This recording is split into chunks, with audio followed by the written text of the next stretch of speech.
আজ চলো তোমাদের সাথে আমি আমার ফেভারিট ডিম পাউরুটির রেসিপি শেয়ার করব।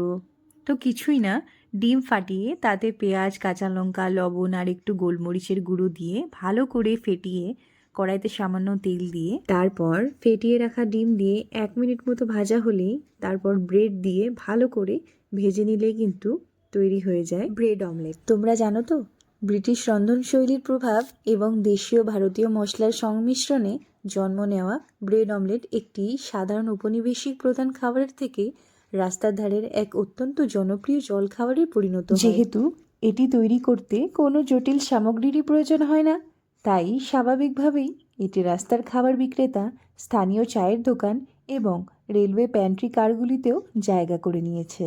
ভারতে প্রজন্মর পর প্রজন্ম ধরে ট্রেন যাত্রীদের কাছে রেলওয়ে অমলেট বা ব্রেড অমলেট যাত্রাপথে এক অবিচল সঙ্গী হয়ে আছে।